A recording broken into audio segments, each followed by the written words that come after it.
Amen? Pag ganyan po sa amin, tumitingin po ako talaga sa mga upuan. Ano po, lagi po ako nagtatanong, nasaan kaya sila ngayon? Ano po, sila ba, kasi Sunday sa atin, di po ba? Sila kaya ay may pasok sa trabaho? So, purihin po ang Panginoon kasi it's another opportunity, ano po, sa bawat isa na makapakinig na naman tayo ng encouragement word. Ano po, hindi galing sa tao, kundi galing sa Panginoon. Ano po, so purihin po ang Diyos. Napakasarap magpuri, kumawit sa Panginoon. Amen po? Ito po yung pagkakaiba natin mga Kristiyano. Ano po, na lahat po ay sisimba, sabi po nila sisimba. Tayo po ang tawag natin, pag Sunday, samba. Ano po, sila simba. Tayo samba. Ano po ang pagkaiba? Yung simba, basta ka lang pupunta, uupo, pagkatapos wala na. Sabi po ng prayer ni Pastor Mike, mapuspos tayo ng spirito, hindi tayo lalabas ng empty.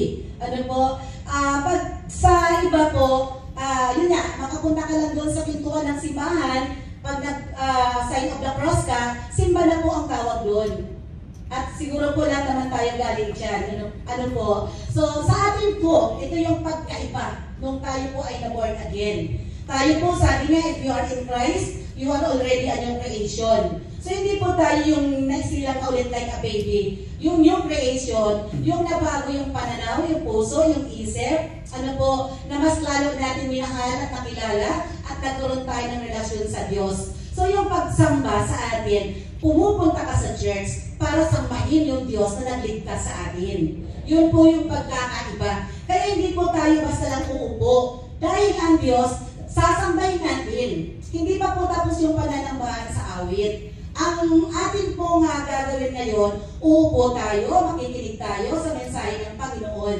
Dahil ito yung pagsamba. Ang tunay na pagsamba, siya po ay tumatanggap ng salita mula sa Panginoon. Amen?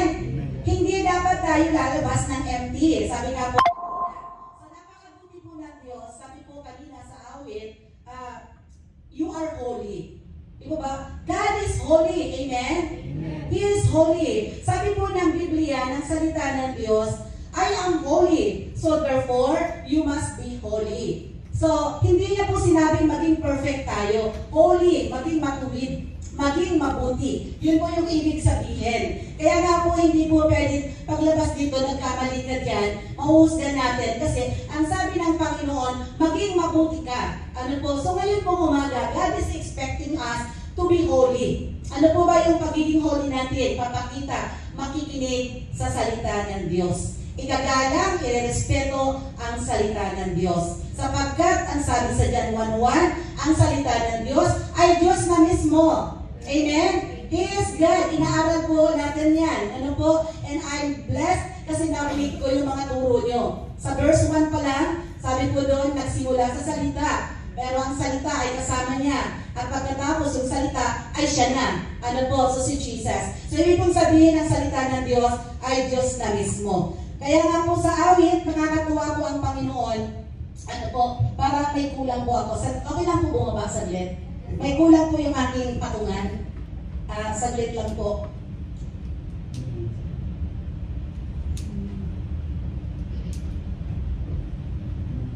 Ayan, thank you po for understanding. So, sabi po ng awit, alam niyo po sabi ni Pastor Mike, awit pala may mensahe na. Alam niyo po, sa totoo, nag-devotion kami doon, napapakinggan ka dito yung nagpa-practice. Sabi ko, Lord, thank you very much kasi you are here in this place. You are really here, Father. Kasi po, nag-aawit kayo, nagpa-practice. Alam niyo po yung points natin ngayon, andoon na mismo sa awit. Magugulat po kayo, andoon na po yung title natin, awit na mismo. Hindi po kami nag-usap ni Ate Mel. Hindi po kami nag-usap niyan. Ano po, may tinanong lang po siya sa akin, sabi ko nga po Tagalog. Pero yung awit po, yung mensahe na ibibigay natin ngayon, nasa awit, nasa English songs. Ano po, doon po sa una, pangalawang awit na English, ando doon na po. Kaya praise God, palakpakan po natin ng Diyos. Yung palakpak sa Diyos po, yung hindi kalapati. Ano po, ang kalapati, medyo mahina. Pero pag sa Diyos, malakas. Amen? Kasi po, ang Diyos malakas magpala. Amen po ba? Sino pinagpala ng Diyos? Praise God, kasi everybody po ay pinagpala ng Panginoon. Kaya dapat ang palakpak sa Diyos malakas. Di po ba kapag nasa Senado, mayroon pong nagsasalita doon, di ba? Kapag may salita, ang ang presidente. Binibilang ang palakpak, presidente pa lang yun. Na nagsasabayan po, how much more ang Diyos na nagsasalita? Ano po, siya yung nagsasalita. Kasi ang salita ay Diyos na mismo. So, salamat po sa Panginoon. Last week, ang pinag-aralan po natin, sana po may natandaan pa tayo, napakasimple lang, napaka-basic ng ating pinag-aralan. Sabi po natin last week, opportunity in the midst of difficulty. Life is, sabi ni Brother Pastor Mike, life is a choice, diba? Life is a challenge. Ano po? Life is hard. Pero po, pag dumating yung pong mga hard time, ano po, we can run to God. Sabi natin last time. And we can trust God. And we can depend on God. So, yan po ay inspiration na sa atin. Na sana po, natatandaan natin. Kasi po, life abroad is not easy. Tama po, hindi po madali ang buhay sa ibang bansa. Ano po, hindi siya madali. Siguro sa iba po, madali, pero I believe na hindi pa rin. Kasi after 2 years, magre-renew kayo. Tama? 2 years ba? Dati kasi 3 years. Akala mo taga rito din ako, no? Pero 2 years, di po ba ngayon? So 2 years, kasi hindi naman po dito yung may 10 taon bago nagre-renew. So 2 years. So, di po ba, after 2 years, may isip ko naman, magre-renew na naman ako. Tapos po, pag tinasal yung upa sa bahay, lilipat na naman ako. Hindi ko po ma-imagine yung hirap ng paglilipat ng bahay. Di po ba, yung parang ang hirap-hirap po talaga para sa akin. Kaya po, pero naniniwala po ako, na lahat po ng dinala dito sa Dubai, may purpose ang Lord para sa inyo po ang lugar na ito. Just claim, just declare, and thank God. Kasi you have a purpose, bakit kayo nandito. Di ba sabi ng Panginoon, I will bring you to the promised land. Ako po lagi kong sinasabi, ito yung promised land mo. I-discover mo lang. Sama mo lang lagi si Jesus. Kasi ito yung promised land mo. So i-enjoy mo habang nandito ka. Kasi ang Diyos may gagawin greater things. Beyond your imagination. Even expectation. Tama po, sabi nga my plan for you is to prosper. Diba? Yun po yung plan ng Panginoon. So ngayon po umaga ang ating pong pag-uusapan. May tanong lang po ako sa inyo. Ano po, hindi na po ako nagpakilala kahit last time kasi I believe kilala niyo na po ako. Kilala niyo po ako. Sabi ni Sister Mau kanina, ang akala niya daw, Sister Emmy ang pastora. Kaya, kasi alam ko po medyo kilala niyo na po ako. Kasi kayo po, many of you, hindi lang Sam, asa si Brother Sam, hindi ikaw Brother Sam, hindi lang Sam, kilala ko po kayo na, nakikilala ko po kayo talaga. Kasi po, matagal na po din ako dito pabalik-balik. Para rin po akong OFW. Pero purihin po ang Diyos kasi from the time na nagpunta po ako dito, ang Diyos may pangako na sa akin. Nasa Isaiah, pag nabasa din po Isaiah, puro po yan patungkol sa ibang bansa, dadalhin ka sa ibang bansa, para ganito, para ganyan. Matagal pong panahon. Pero ito na po yun. Hindi man po pagpapalang material, pero pagpapalang spiritual. Pero yun po talaga yung salita ng Diyos na binigay sa akin. Ano po? So ngayon po umaga, pag-uusapan po natin, ano na po, alas 11 na po, ano ang oras sa akin? Alas 11. So, sabi po dito, naranasan niyo na ba, kayo nandito, do you experience to have naka-encounter na ba kayo ng mga opposition sa buhay niyo? Opportunist, opposition, ano po, ano pa, yung mga oppression, yung lagi na lang mali, lagi na lang kontra sa buhay niyo. Lagi na lang palaban o kalaban. Wala ka nang ginawang tama, parang sila na lang lagi ang tama. Na-experience niya po yan. Ano po, hindi ko po alam kung nasa ganyan kayong kalagayan. Ano po, pero sabi ng awit kanina, napakaganda ng awit, ano, sabi po doon sa awit, if God is for us, ano po yung sabi ko sa awit? If God is for us, ang title po natin ngayon, if God is for us, nothing can be against us. Amen? Palakpakan natin ang Diyos. Hindi po ba sabi po, even sa Pastor Mike, sa prayer niya, hindi na rin po alam yan. Kasi hindi ko po yan pinakita sa kanya. Nasambit na po yan ng kanyang labi. God is for us. He is not against us. Di po ba? Ang Diyos ay para sa atin, hindi laban sa atin. So, salamat po sa Panginoon kasi awit pa lang. Ang ganda ng awit, ano? Our God is greater, stronger. Ano ba po? Hindi ko nakakantay lahat. Sabayan na naman ako ni Brother Sam. Our God is greater. Our God is stronger.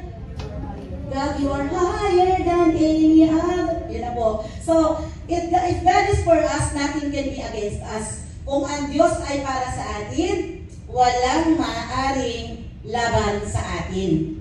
Amen po. Naniniwala po kayo na ang Diyos ay kasama nyo. Amen. Siyempre, kaya kayo nandito. Kasama nyo po ang Diyos. Hindi nyo man siya nakikita, pero nasa tabi nyo siya. Inaakap pa nga kayo. Kasi may lungkot kayo. Ano po, inaakap kayo ng Diyos kasi may pinagdadaanan kayo. So, sabi ng Panginoon, anak, I am for you. I am with you. No one can be against you. So, in every situation, in every season, ano man po mayroon kayo, maganda o hindi maganda, ang Diyos ay para sa inyo. Amen? Ang Diyos kakampi nyo. Praise God.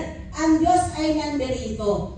Worship pala, ramdam na ang Espiritu ng Diyos ay kasama natin. Ano po, napakalakas, makapangyarihan po. Kaya huwag nyo na pong tanungin, Lord, andito ka nga ba? Kasama ka ba talaga namin? Kasi ang salita ng Diyos, ina-assure tayo na He is with you. He is with us. Kaya nothing to worry because God is for us. Sabi po sa Romans 8:31, samahan niyo po ako, Romans 8:31. Sabay-sabay po natin basahin. Nandyan po dito po, sa TV malaki. Sa amin po kasi maliit lang ang TV. Anong size po yun nandoon? 55? Sa amin po kasi 55 lang. Kaya po pag ganyan po, hindi ko talaga siya nakita. Yun nandoon. Kaya dito pa rin ako sa copy ko. Para nakita ko ito, sabi ko, Lord, magkaganyan kaya kami. Ano po? So, wala pong imposible sa Lord. Sige po, basahin natin Romans 8:31. Sabay-sabay po tayo. Go!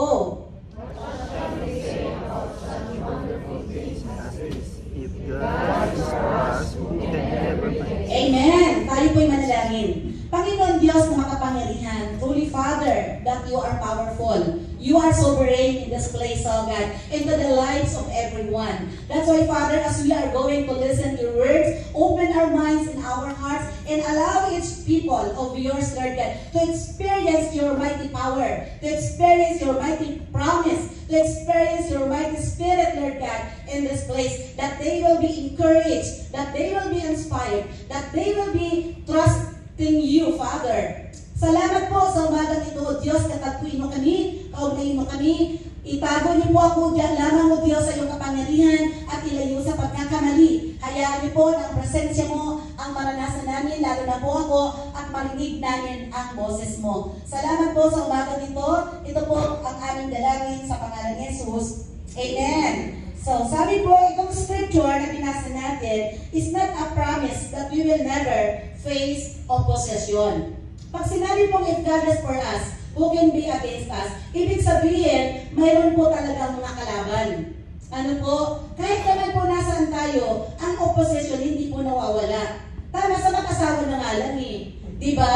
Ang opposition, number 1, nandiyan yan sa loob ng relasyon, ng mag-asawa. Ano po, kanina, nag-usap po kami ni Ate Nati, siya po matindi. Labanan po talagang literal, baril ang hawak. Ano po? Pero sa mag-asawa, walang baril. Ano po?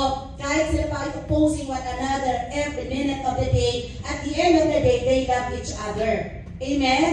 So, pero may opposing party.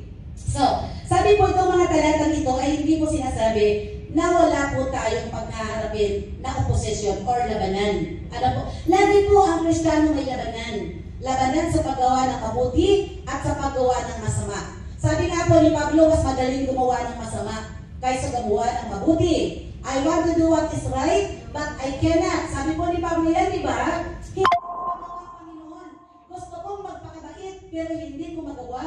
Di po ba may awit na ganyan? Pero biblical po, sinabi po yan ni Pablo. Kasi po, we have to accept and we have to learn. Even we are Christian, more than a decades, ano po, na ang buhay ng Kristiyano ay hindi madali.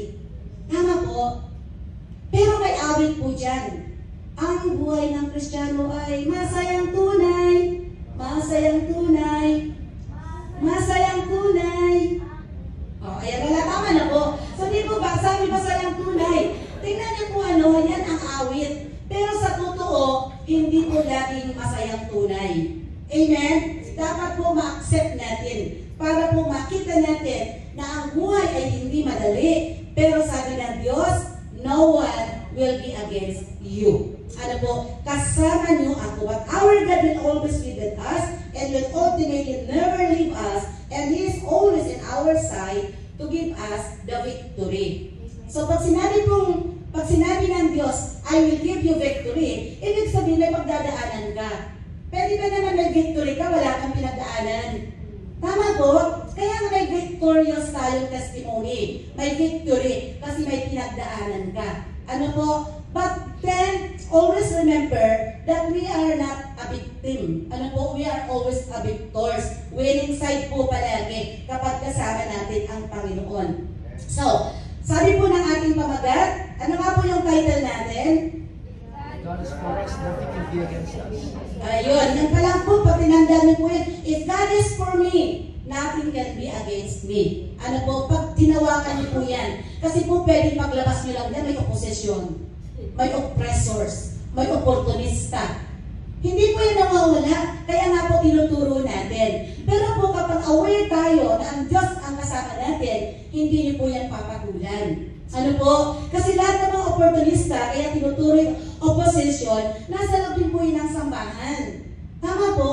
Kaya we have to accept that church is not perfect. Only God is perfect in the church. I am not perfect, you are not perfect, but the Lord Jesus Christ, our denominator, is perfect. Kaya nga po na-accept natin one another. Ano po, we love one another. We appreciate one another. We miss one another because of Jesus Christ. Siya po lamang ang nagkukunik sa atin. So number one po, if God is for me, who can be against me? Bakit walang makakalaban sa atin? Because number one, God will fight for me. God will fight for us. Ayan na po. So even po in the Old Testament, ano po, sa lumang tipan, tinuturo po at pinapakita sa ating mga ninuno na ang mga kalaban nandiyan, kaliwat, kanan, harap at likuran, andyan po ang kalaban. Pero ano po ang salita ng Diyos na sinasabi dyan?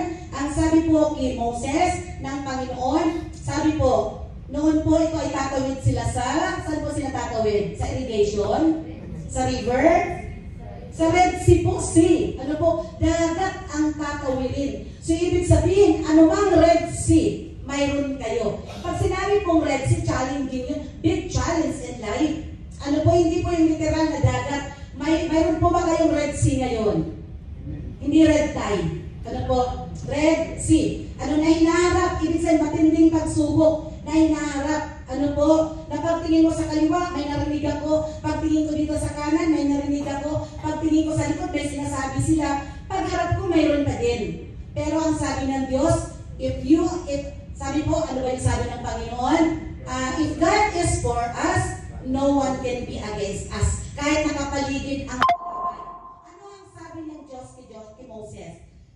Moses answered the people kasi yung mga tao nag-grumble na natakot na kasi may humahabol sa kanilang mga pagsubok. Ano po, matitindit na tatapang. Ito po yung literal, sister natin, din na labanan. Ano po, na may mga karuway, mga gusto silang patayin o pabalikin sa Egypto. Pagharap po nila ay malaking dagat, ano po, Red Sea. So, sabi po ni Moses sa mga tao, do not be afraid. Huwag kayong matakot. So, this morning, this is the message of the Lord sa inyo po dito sa LGM Dubai. Huwag kayong matakot. Mga tao lang yan. Ano po? Ano ba ang problema? Ano man po ang pagsubok? Kahit sa trabaho, may mga pagsubok tayo, mga boss natin. Sabi po dito, do not be afraid. Stand firm. You will see how the Lord will save you today. Do you see those Egyptians? Nakikita niyo ba yung mga Egyptians, mga tao? You will never see them again. The Lord will fight for you. Just be still. Tama? Huwag ka na pong patulan yung Red Sea. Kung mayroon ng Red Sea na pinapakita sa inyo ng Panginoon ngayon as you are meditating the Word of God, don't make patol. Sabi po, be still. God will fight for you. No need to fight. Amen po ba? But it's very difficult not to fight when somebody is insulting you. Tama? When somebody is hurting you. It's very difficult not to fight, to be silent. But the word of the Lord says us. Sabi po, do not be afraid of it. Sabi po, you will never see them again. Do not fight. The Lord will fight for you. Just be still. Amen? Just be still and praise the Lord. Praise God.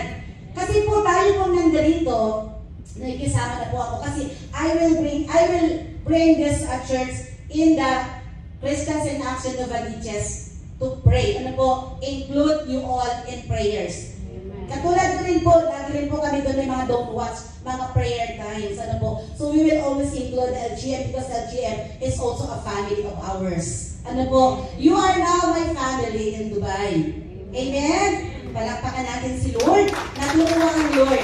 Kasi po ang mga Kristiyano kahit nasaan, family. Tama? Always a family. So, sabi po nabanggit ko na po ito, hindi ko alam kung Bible study, 2 Chronicles 20:15. Ito naman po si Hari Jehoshaphat. Ano po? Si Hari nandun sa kaharian at siya po ay, syempre pag nasa hari ka, nasa kaharian ka, nagpaplano ka. Ano po? Patungkol sa kingdom mo, kung ano yung magaganap. And one time, ano po, habang siya ay nandoon, sabi po dito, siya po ay nilusob ng mga kaaway, hindi na po Red Sea. Sila naman po ay basta po yung mga lights sa Bible, Amalekites, Jebusites, ano pa ba yung mga sites? Ano po? Mga cell sites? Ano po? Kaaway po yan pag sa Bible yung mga higanti po, malalaking tao. So nilusob po ito pong hari, yung kaharian. Ang sabi po, kasi natakot po dito si Jehoshaphat. Hari po siya pero natakot po siya kasi maraming kalaban. So minsan po tayo, hindi po kasalanan ang matakot. Kayo po ba nakakaranas na ng takot? Praise God sa hindi na natatakot. Ano po? Kasi ang wala na pong takot nasa langit. Ang hindi na po nag-aalala nasa langit na po yan. So tayo po nakakaranas pa rin yan. Hindi lang tayo na Joel. Ano po, hindi po. Natakot na ngayon.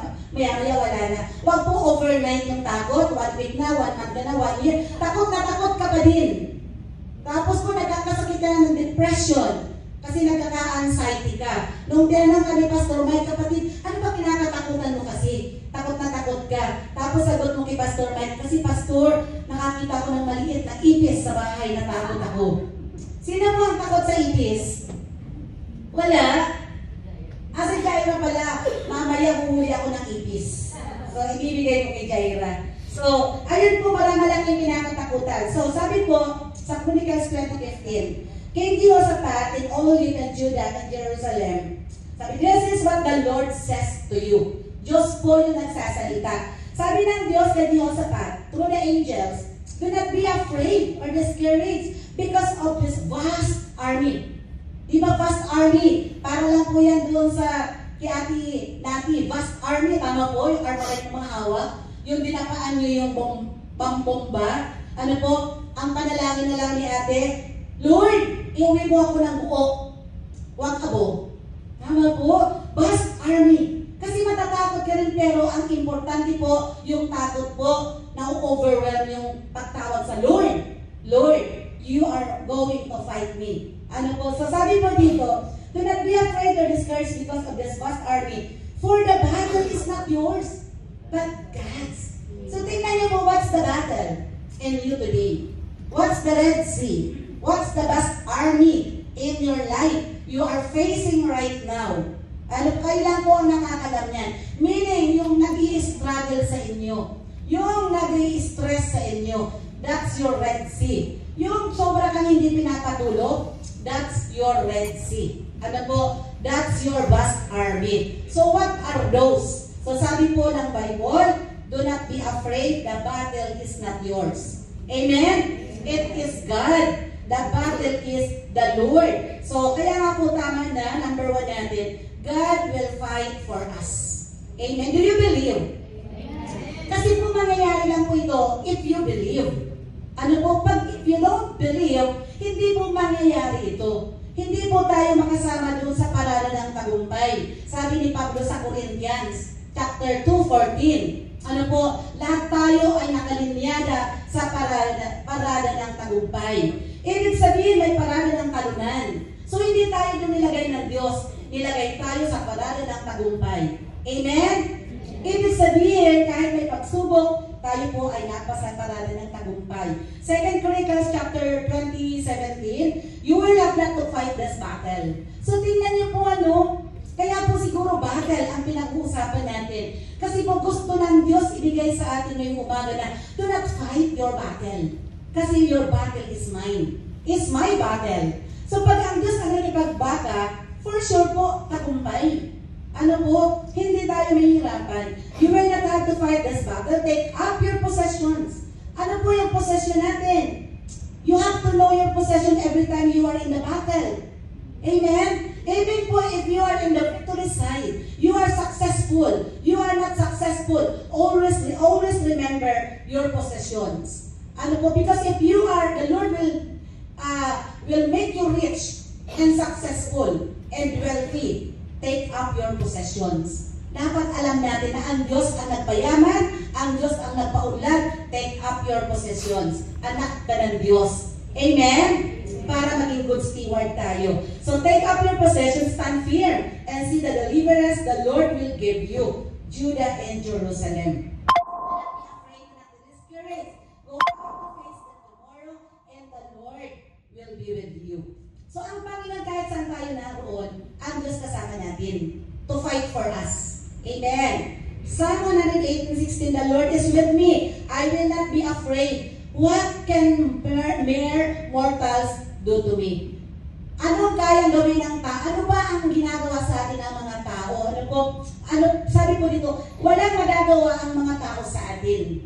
Because the Lord is with me. Sabi po ni David. So Hebrews 13:6 saying, ano po yung ibig sabihin? So we can say boldly. From Old and to New Testament, sabi po, you can say boldly, the Lord helps me. I will not be afraid. What can more human beings do to me? Ibig pong sabihin, ang mga tao walang magagawa sa atin. Tama po? Ang Diyos may magagawa. Kaya sa Diyos po tayo. Huwag po tayo mag-rely sa mga tao kasi ang tao walang magagawa sa sitwasyon natin. Only God can do something great and amazing sa kalagayan po natin. Psalms 56:9, my enemies will retreat when I call you for help. Tama, di ba, Sister Nandi? Sabi po dito, my enemies will retreat when I call you for help. Tumawag ka sa Diyos, nanahimik yung mga kasalubong na Armalite. Yung gera. So, pinatahimik na Diyos. Thus I know God is on my side. Praise God. Kasi God is always in our side. Amen? Amen. So, tapikin niyo po si Lord. Andiyan po sa tabi natin. Kasama natin si Lord. He is watching us. Kasi po tayo ay mga anak ng Diyos. So, therefore, Jesus is in us. So, nasa tabi mo si Jesus. Amen? Tingnan niyo po, tayo nilikha ng Diyos. Kawangis niya. Tingnan niyo po yung mga katabi niyo. Kawangis ng Diyos ang katabi mo. Kaya dapat natin silang mahalin. Kasi po sila ay kawangis ng Diyos. Hindi sila kaaway. Amen? Hindi sila kaaway. So the last verse for point number 1, Psalm 27 verse 1. The Lord is my light and my salvation. So why should I be afraid? The Lord is my fortress, protecting me from danger. So why should I tremble? So praise God. So if God is for us, nothing can be against us. Because He is greater. He is stronger. He is, our healer. Our sovereign God, Almighty God, is always fighting for us. Amen po. Number 2. Sabi po sa number 2, if God is for us, nothing can be against us. Ayun na po. Number 2, because God will defend us. Kaya no need to defend. Kaya minsan po, kapag may narinig po tayo na against sa atin, no need to defend. Let God defend you. Tama po? Minsan po may mga marinig tayo, imbes appreciation ang sasabihin, ang sinasabi sa atin, imbes encouragement, ang sinasabi discouragement.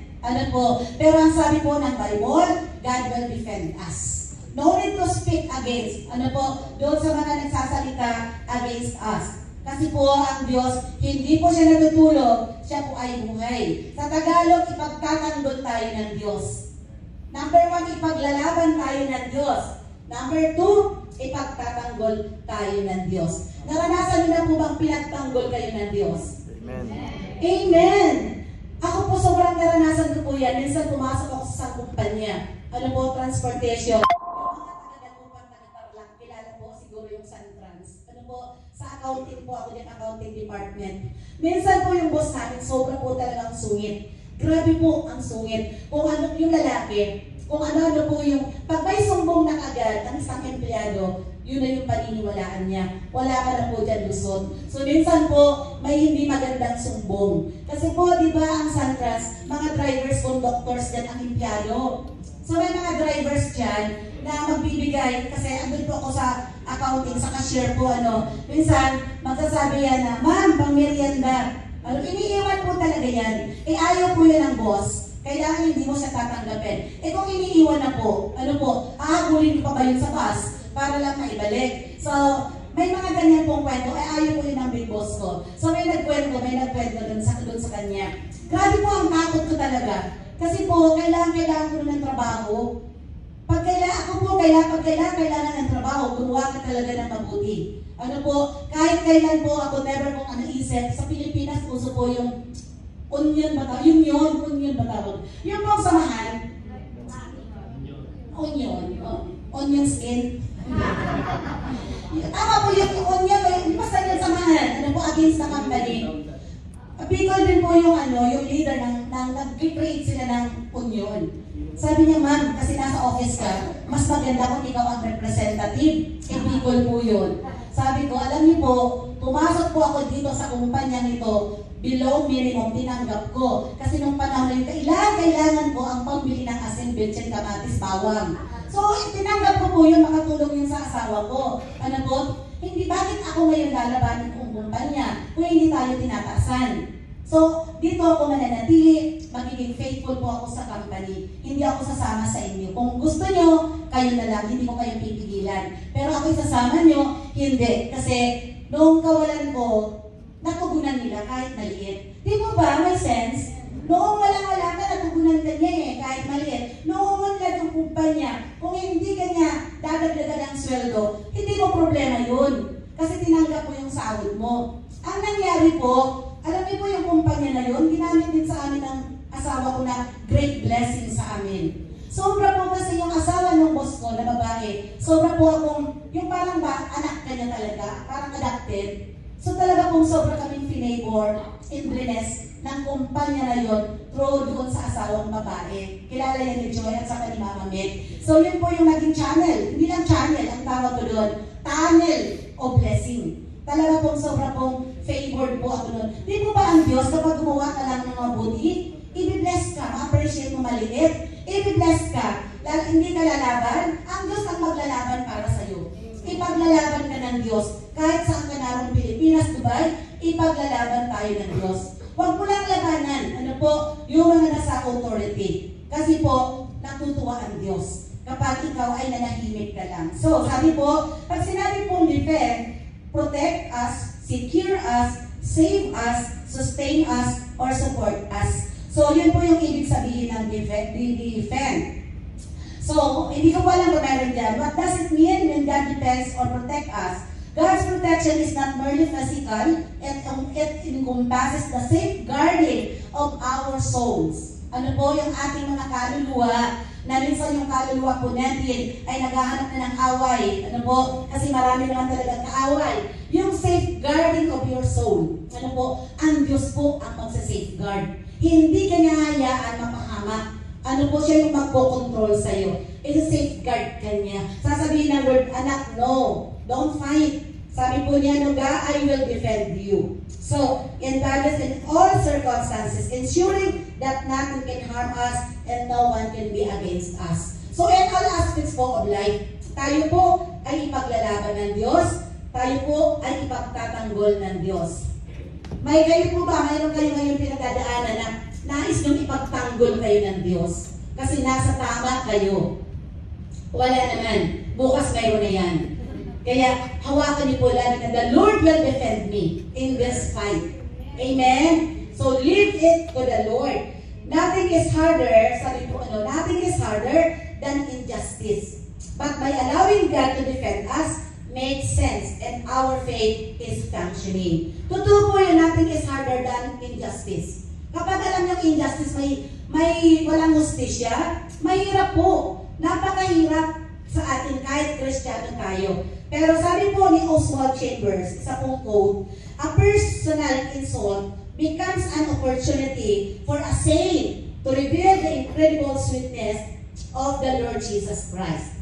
Di mo ba, sabi dito, a personal insult. So, minsan na-insulto tayo.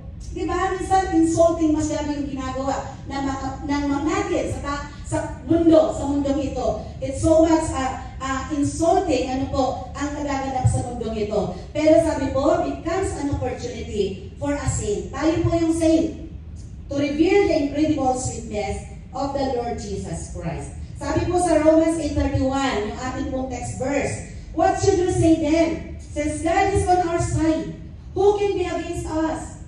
Sino ba ang laban sa atin? God did not spare His own Son. He gave Him up for us all. Then, won't He also freely give us everything else? Who can bring any charge against God's chosen ones? God makes us right with Himself. So di po ba sino ang laban sa atin? Kung ang Diyos ang ating judge. Kung ang Diyos ang kasama natin. Kaya nga po dapat lagi tayong alerto, aware na ang Diyos ang nasa atin. Ang Diyos ang tumawag sa inyo dito po sa Dubai. Hindi po lamang tao, kundi ang Panginoon Diyos ang tumawag sa inyo dito. Ano man ang pagdadaanan, ipagtatanggol tayo ng Diyos. Amen? Sure po yan. Sinabi po yan sa Bible na ang Biblia ay sabi nga po, we believe in the Bible. Amen. That the Bible is infallible. Tama po, walang mali. So therefore, naniniwala po tayo whatever the message. So sabi po ni Joshua, sabi po kasi ng Bible, no one can be against us. Nung po si Joshua, nung panahon na nagkaroon po ng transition sa Israel, mga Israelites, nung wala na po si Moses. Tama po ba si Moses yung ang sinundan ni Joshua? So nung namatay si Moses, hindi po madali ang pinagdaanan ni Moses. Kaya nga po si Joshua, grabe ang takot niya noong pong siya yung susunod. Kasi nakita niya ang mga tao pasaway. Sobra pong pasaway yung mga Israelita. Matitigas ang ulo. Kinakalaban ang amo. Hindi sumusunod kay Moses. Ganun po yung mga Israelita. Hindi nila maalala yung ginawa ng Diyos paghugot sa kanila sa Ehipto para lang sila ilapit, itawid patungo po doon sa Promised Land. Nakita po ito ni Joshua na hindi madali, matigas ang ulo. Kaya nga po si Moses hindi po nakarating sa Promised Land. Tama? Pero pinakita sa kanya ng Diyos. Sabi ng Diyos, halika dito Moses, ipapakita ko sa'yo, dapat doon ka makakarating. Kaya nga lang po, because of these people, stiff-necked, hard-headed, complainer, murmurer, naapektuhan po si Moses. So ganoon din po ngayon, sa panahon natin, minsan sa church, marami po dyan murmurer. Marami po mga Israelita, na matitigas ang ulo. So sa church, hindi po yan nawawala. Pero praise God kasi dito po ngayon, nararamdaman ko wala po dito mga murmurer. Wala po mga complainer. Amen po? Wala po mga stiff-necked. Kayo po ay chosen people, united in Christ, to obey, to follow. What is the word of God? So wag niyo po pahirapan si Moses, ay si Brother Michael pala. Kasi baka hindi po siya makarating sa Promised Land. Dito lang siya, dapat doon maki-Joy. Pupunta yung si Joy sa dulo. Pero dahil po sa mahirap ang mga kasama niya, hindi po siya nakapasok. Pero po siya po sabi sa Bible, ang description po kay Moses, the humblest person ever, that no one can be compared. Kung nabasa niyo na po yan, mayroon po yan. Ihanapin niyo po sa Bible. Naisip ko lang po ngayon. So nung magta-transition na si Joshua, grabe po ang takot ni Joshua. So ako po naranasan ko ang transition. Napaka-strong leader yung aking nung panlitan. Talaga pong mahusay, magaling. At very strong. Pero yung challenge po hindi siya madali. Pero ito po kay Joshua na experience, Isa po ito sa tumulong sa akin para itawid at manatili sa Panginoon dahil alam ko kasama tayo sa parada ng tagumpay. Mas pipiliin ko yung linyada ng tagumpay kaysa linyada ng mga murmurer, complainer. Tama po? Parang gusto niya sumama doon sa murmurer. Wag po kasi si Moses hindi nakatawid. Ano po, dapat sama-sama tayo. So, sabi po ni Joshua, natakot po siya. Pero kasi alam ng Diyos na natakot si Joshua. Kaya ang encouragement kay Joshua, ano po, ng Panginoon Diyos, sabi po dito, nandiyan na po sa board, sabi po sa Joshua 1:5, Joshua, sabi ng Panginoon, no one will be able to stand up against you as you live. And sabi niya, for I will be with you as I was with Moses. I will not fail you or abandon you. Amen? Hindi kayo iiwanan ng Diyos, sama-sama kayong tawidin. Ano po ang pinalalakbay ng Diyos dito sa inyo? Manatili kayo doon sa lakbayin sapagkat I am very sure na ang lakbayin nyo kapag kayo nagkaisa, ano po ang nagpasakop, andun kayo sa parada ng tagumpay. Ano po? 2 Corinthians chapter 2 verse 14. Kasama kayo sa parada ng tagumpay. Sabi po ni Pablo sa 1 Corinthians 15:57, thanks be to God for His victory. Amen po, victory in Christ. So yun po ang ibibigay sa inyo lahat. Ano po? At kayo po ang magwawagay-duway ng banner. The banner of Christ that will say, I am victorious. I am forever victorious because you defend me. Ipinaglaban nyo kami, Panginoon. Amen po ba? So when you are discouraged, always remember, ipagtatanggol tayo ng Diyos. Sabi po sa Psalms 121:5-8, the Lord watches over you. So ang Diyos po ang nag-watch sa inyo. Ano po? Bukod po kay Pastor Mike na nag-monitor, there is one up there who is powerful, sovereign, great, nothing is impossible, watching you. Winawatch po kayo every minute. Natutulog kayo, winawatch kayo ng Panginoon. Ano po? Si Lord yung nagmamasid sa inyo. The Lord is your shade. At the right hand, the sun will not harm you by day, nor the moon by night. Walang makakapanakit sa inyo. The Lord will keep you from all harm. He will watch over your life. The Lord will watch over your coming and going, now and forever. So tingnan niyo po ang pangako ng Diyos. Ang Diyos po ang watcher niyo. Ano po? So you are directly accountable to God. Amen? Pero remember, ang Diyos nirepresent niya si Moses, nirepresent niya si Joshua. So ang church, lagi po yung may representative ang Panginoon to lead. So dito po sa inyo, ang leader, pastor, si Pastor Mike. Tama po? Amen. Si Pastor Mike po ang pastor. Baka nagkamali po ako. Si Pastor Mike po ang pastor niyo. So praise God, you have this kind of opportunity to pray. Ano po? You are accountable to pray for him every now and then, every minute. Ano po? To pray for him is a big help sa pastor. Sa amin po, sobra po, 1 year, grabe po din ang aking challenge. Ano po? Pero lagi ko lang pong sinasabi sa mga leaders, join me. Kasi hindi ako nagpilit sa sarili ko dito. Kapag pinag-pray nyo ako, marami tayo ma-achieve sa Panginoon. Ano po? Achiever tayo ng Panginoon. Kaya sama-sama tayo. To achieve winning souls, more souls, and even to achieve great life. Ano po? Great life in this earth. Ang great life po hindi lang sa heaven. Even in this earth, in this world, God will give you an abundant life, a great life. Kasi that's the reason why Jesus came. Not to curse us, but to bless us. Amen po? Amen. So, sabi po, saan na tayo? Sabi po sa next verse. So, ipagtatanggol tayo ng Diyos. Kahit po anong mangyari, always remember ang Diyos ang magtatanggol sa atin. Si Lord mismo ang makikipaglaban sa atin. Sabi po sa 2 Thessalonians 3:3, but the Lord is faithful, and He will strengthen and protect you from the evil one. So ang evil po is everywhere. Even inside the church, there's evil. Totoo po yan, sa Bible, mabasa niyo po yan. Ano po? Andiyan yan sa loob ng church. Kaya po be aware. Ano po?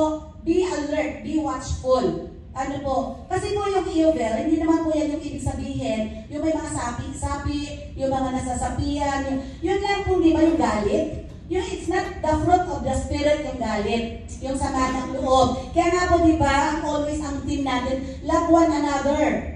Di ba, because love covers the multitude of sins. Kaya po, pag mahal natin ang bawat isa, sigurado po na tayo po ay mag-grow, mag-multiply. So, 138 verse 7, Brother Sam, minumute mo na naman ako. Sabi po 138:7, though I walk in the midst of trouble, sabi po dito, though I walk in the midst of trouble. Minsan po, trouble ngayon, trouble mamaya, trouble bukas, hindi na tayo nawawala. Pero ano po ang sabi? You preserve my life. You stretch out your hand against the anger of my foes. With your right hand, you save me. So, ito po kaaway, di ba foes? Kaaway. So marami po tayong mga kaaway minsan. Pero ano po ang sabi? Ang Diyos ang magtatanggol sa atin, huwag na tayo pumatol. Is that amen? Huwag na hindi na po sa Kristiyano ang mapagpatol. Kahit po sa asawa, hindi na po dapat tayo pumapatol sa mga asawa natin. Parang ayaw, parang gusto niyo pumatol pa rin na pumatol, ha? Huwag na, kasi po tayo po ay, sabi nga po, walking Bible. So, we believe, we act, we follow, we practice. Ano po, doon sa salita ng Diyos. And sabi po ng isang quote, you don't always have to defend yourself in words. Tingnan niyo po ang sabi. You don't always need to defend yourself in words. Silence give people the view that you have some better thoughts and mind. Tama po, tingnan niyo ang ganda-ganda po ng quotes na yan. Sabi po, ano yan, you don't always have to defend yourself in words. Kasi mabasa. Since silence give people the view that you have some better thoughts in mind. Di po ba, wag niyo po, alam niyo po pag halimbawa, ano po, si Brother Arnel, hindi naman kami nag-aaway po talaga. Hindi maganda yung away, no? May diskusyon, ano po. Pag hindi na po siya po hindi talaga siya kumikibo. Very silent siya. Ang response niya sa akin, silence. So, ibig sabihin, meron po siyang better thoughts in mind. So, ako yung hindi better. Ano po? Kaya ganyan po, pag may kaaway daw, you don't always have to defend yourself. Huwag palagi, kasi tama ka, alam mong tama ka. Pero sabi po dyan, it's no need. Ano po? To fight always, to defend yourself always. Let the Lord defend you. Because the truth shall set you free. Ano po? Kahit sa atin po sa church, let the truth shall set us free. In our country, let the truth shall set us free. Kung ano yung truth, yun ang hanapin natin. Amen. Sabi ni Jesus, I am the way, the truth, and the life. So therefore, the truth only comes from Jesus. So, yan po. Number 3. Kasi parang masama ng tingin niyo sa akin. Gutom na po ba tayo? Number 3. So, God is for us. Nothing can be against us. Wala po. Tandaan po natin yan. Walang makakaharm sa atin. Walang makakalaban sa atin. Kahit marami pa sila, maghakot pa sila ng batalyon. Ano po? Hindi tayo mapapanumba. Kasi ang Diyos ang makikipaglaban sa atin, ang Diyos ang magdidepend sa atin, magtatanggol. At ang number 3, ito po ang pinakamatindi, ang Diyos ang maghihigante sa atin. Amen po? Sa Diyos may paghihigante, pero sa atin dapat wala. Let the Lord vindicate you. Tama po? Number 3, God will vindicate you. Will vindicate us. Sa lahat po yan ng aspeto ng buhay natin. Kaya nga po, it's better daw to keep silent, sabi kanina. Ano po, do not defend yourself by words, but yung silence, ano po, mas magandang yun ang itrato natin sa mga kumakalaban sa atin. Vindicate means the act of proving that what someone said or did was right or true after other people thought it was wrong. So, hindi na po natin kailangan, let the Lord vindicate us to prove that someone is not guilty or is free from blame after other people blame them. So kapag may sisihan na nangyayari, kasi ganito, kasi ganyan, ano po, hindi po yan nawawala. Ano po ang sabi? Let God vindicate you. No need to defend. No need to say something. Ano po? No need to fight back. Words for words. Ano po? No need. Let your response be silent. Ano po? Mas mainam kapag tahimik ang response natin. To free from allegation or blame, to provide justification or defense or protect from attack of the enemy. And yun po yung vindicate.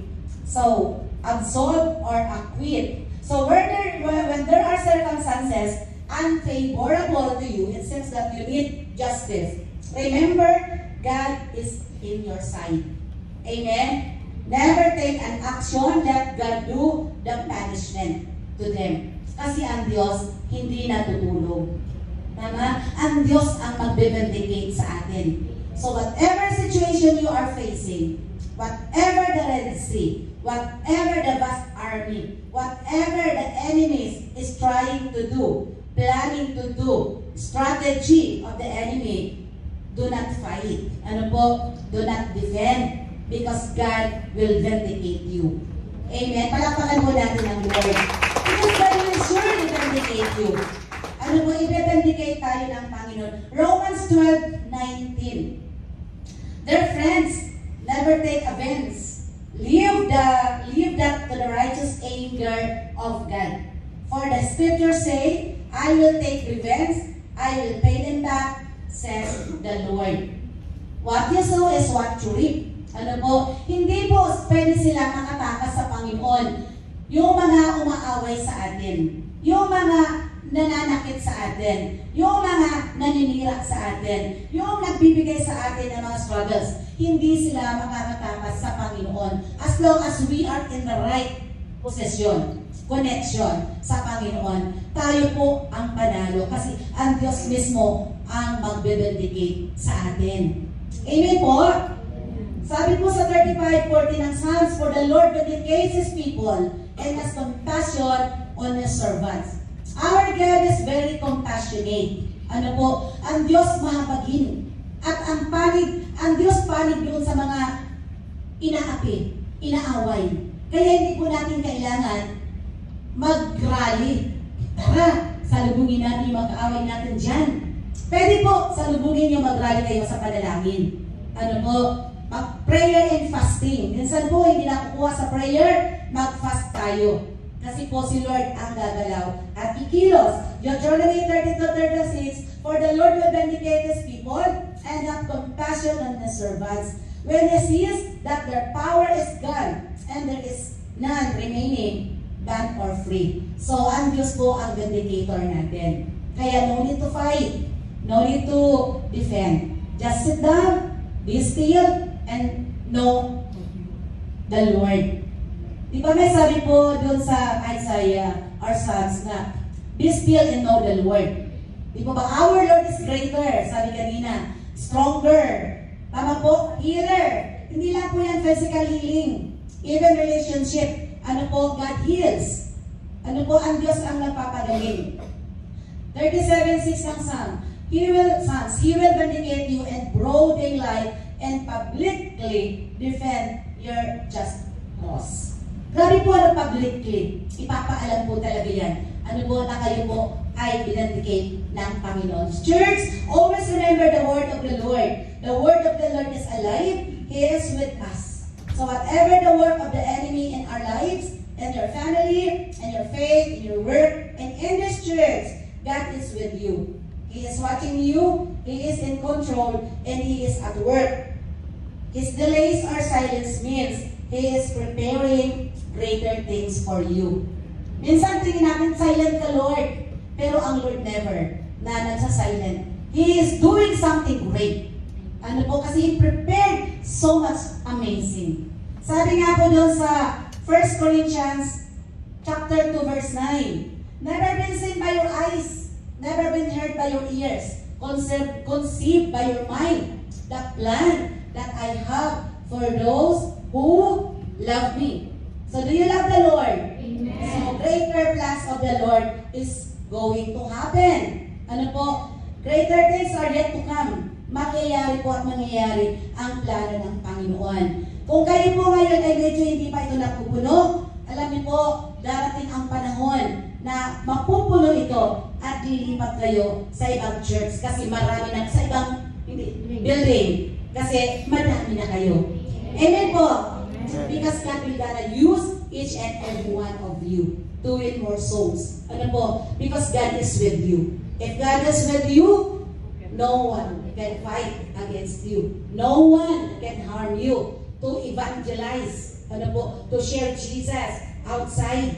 No one can stop the plan of God in your life, in your church, ano po, in every individual. Because God's plan is greater, bigger than what you think. Amen po? Yung plano mo, ito lang eh. Sabi sa Corinthians, di ba? Ito lang yung nakikita mo. Pero ang plano natin sigit dito. For now, ang nakikita nyo, ilan lang. Ano po? Pero ang plano ng Diyos, higit pa dito. Pagkaisa lang tayo. Amen? So that's the secret. Ano po? Yung Diyos na kasama natin. Siya po yung magpapaunlad, magpapadami, at magpapalago ng pananampalataya ng bawat isa. Siya po lamang ang magpapalago, hindi po ang tao. So, sabi po sa ating conclusion, doon na po tayo sa ating conclusion. If God is for us, who can be against us? No one can be against us. If God is for us, who can be against us? No one. Sagot, can be against us because He will fight for us. He will defend us. And He will vindicate us. Just take up your position. We are more than conquerors. And we are always in the winning side. 1 Corinthians 15:57. But let us give thanks to God.